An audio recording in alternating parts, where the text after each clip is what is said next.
I've come to Basel to visit Louis Vuitton in this beautiful villa where they're showing their watch collection for 2015, and I've had a look at the women's watches. And what stands out for me is the fact that these watches really capture the magic of the Louis Vuitton style. We all know the handbags have a magnetic appeal, and of course the colour and creativity of the catwalk, but also Vuitton's famous history of making trunks. And nowhere more so, I think, than in the Chevron watches that pick up on a pattern designed by Nicolas Ghesquière, who is Vuitton's creative director, that he used in his summer 2015 ready-to-wear collection.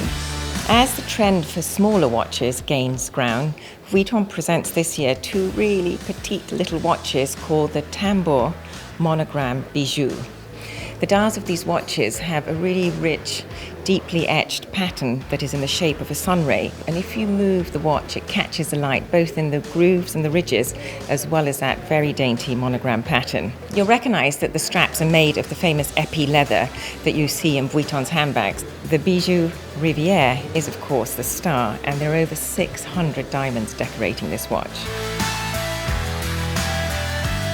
History, fashion and watchmaking come together in the new Omprix watches. Now the shape of the case is directly inspired by the trunks and all its details like the brass corners, but then we've got that bright denim blue that is so in fashion and that Nicolas Ghesquière used in his latest catwalk shows.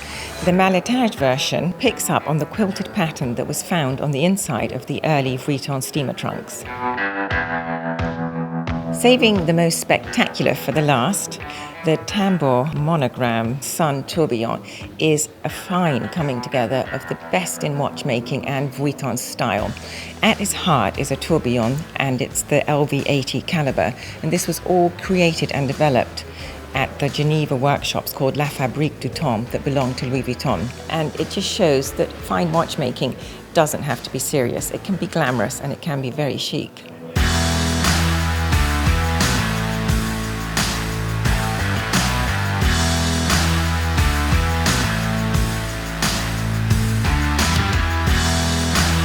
If you want to know all that's happening in the world of jewellery and watches, visit my website, thejewelleryeditor.com.